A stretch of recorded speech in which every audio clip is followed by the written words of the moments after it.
How many hours per day do you usually work? To be honest, it fluctuates a lot. Right now, I'm not working that much. I'm more focusing on kind of building the longer term relationships with some big guys, some big influencers, some big investors.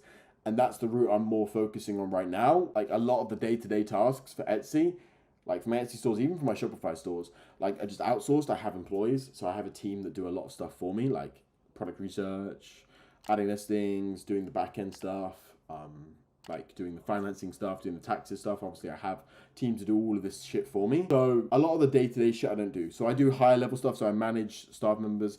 I do work a little bit in the business, but if I'm like saying over the past week how much I've worked, because I'm in LA right now, I was in Miami a couple of days ago as well, then I would say been like maybe 3-4 hours a day. Pretty good per hour.